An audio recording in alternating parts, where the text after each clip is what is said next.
why WebRTC? And we'll dive into, we'll continue from Martin. I don't know where Martin is. There's Martin. We'll continue from Martin's and Alex's talk and go a little bit deeper into the other protocol, which is WebRTC. Cool. I'm Max. I don't think I need to introduce myself again. This is Ryan. Do you want to introduce yourself? Yeah, so I'm Ryan. I work for Little Bear Labs, and really, that's the important part here is the Little Bear Labs part. I'm just a representative of my colleagues and the wonderful work that they've been doing on libp2p, helping implement this WebRTC transport.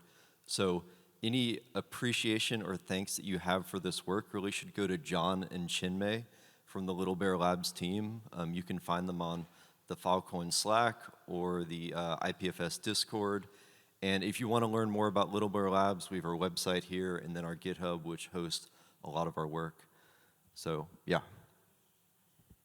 Cool. OK. So what I'm going to do is walk us a little bit through the history of WebRTC in libp2p. And then Ryan, at the end, is going to give a demo of what we have in the making. Wonderful. OK, Martin already did most of this. What is WebRTC?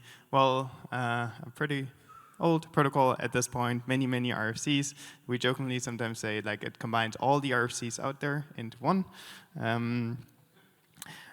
It does audio and video, as Martin already said. And the big things for us for WebRTC are not so much audio and video, but the RTC data channels. So a way how to transmit data in a bidirectional, or how to transmit messages in a bidirectional way between two endpoints. Over SCTP, over DTLS, over UDP, and so on. The two big properties for us are A, it allows certificate verification by certificate hash or fingerprint. That might sound a little bit cryptic, but what that translates to is we can make a connection to another peer without that other peer having a signed, like properly trusted certificate. So we can make a connection to a peer that has a self-signed TLS certificate. That's big because that takes a lot of the setup work on the maintainers of servers and nodes out there, not having to spin up DNS, do the Let's Encrypt dance, and so on. And then the second property, the big thing for WebRTC for us, is hole punching. So WebRTC actually allows us to hole punch from the browser. Right? The browser is a very restricted platform. That's a good thing. But we don't have access to the UDP and TCP sockets. So it's impossible for us to build our own hole punching within the browser. But the browser with WebRTC basically takes care of that for us. We just need to properly use it. All right, so now we're not the only people that discovered WebRTC, right? Like there's a long history of WebRTC, and it's actually actively being used today within libp2p. There is one project which is JS libp2p WebRTC star. So you have central, turn, and stun servers, and then you coordinate via those servers, and that allows two browsers to connect to each other. And then another one is, sorry, did I get this right? JS libp2p direct. That is basically, you do a connection to a server, for example, via WebSockets. You exchange your session description protocol packets via that server, and then you can fold back onto a WebRTC connection, actually establish a WebRTC connection in addition to that. OK, cool. So a couple of problems. WebRTC star, we need the central stun and turn infrastructure. Now, this is called libp2p, like library for peer-to-peer. It's a bummer that we need to depend on anything central. Right? So that's one problem for us.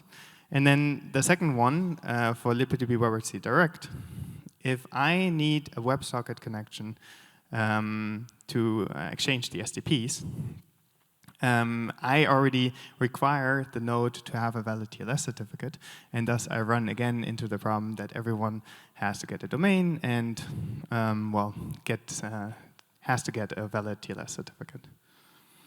Right. So we basically want to do better than these two, even though they already get us very far within libp2p today.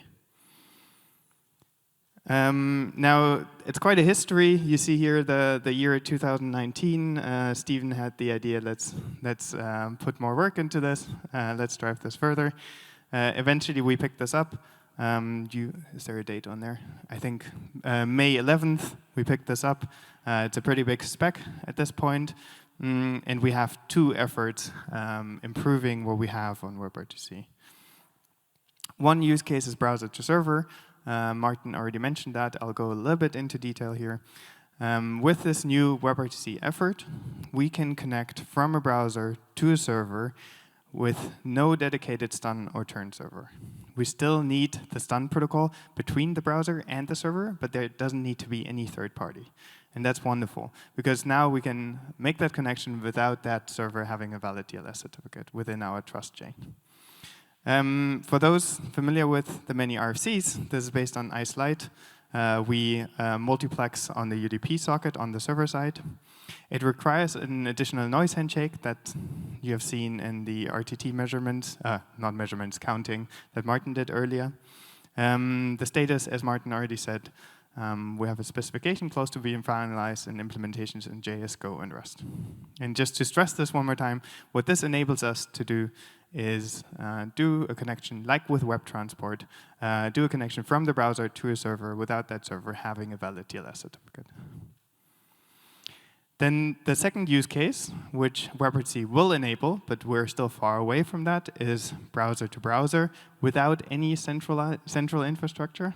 For now, that's all right, we actually have a whole talk on this in a little bit.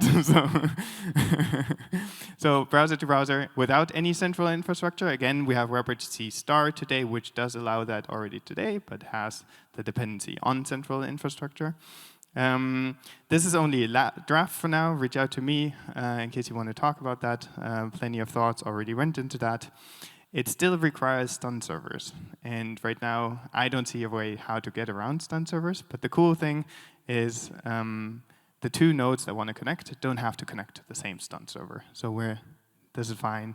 I think this is a bullet worth the bite. Yeah. Cool. OK. Do we want to demo this? All right, so what we're going to demo, or what Ryan is going to demo, is browser to server. And yeah, the big thing here, no dedicated stun or turn servers, given that we can hack on IceLight and UDP multiplexing. Yeah, cool. Awesome. Yeah, so we're going to show this demo. So what we've got is we're going to run 2 Go listeners. And we have a React app, which holds our JS libp2p dialer. And what we can do is we can copy this multi-address from our Go listener and paste it in here. And we'll all cross our fingers and dial. And oh, look, cool. So we have a little connection now with our Go listener. And if we want, we can temp fade again and connect to another one and see. OK, cool. So now we have this little peer-to-peer network with the 1 browser client and the 2 Go servers. And then, we can say hello to Mr. 44. And yeah, we can see using the Echo protocol, messaging back and forth. But I feel like it's like another question here, right? Like, how do we know this is WebRTC? I could have just copied Alex's web transport demo and had it print out WebRTC in the multi-address and be tricking all of you. So maybe there's another way that we can know. And Chrome gives us this really cool tool, this WebRTC internals page.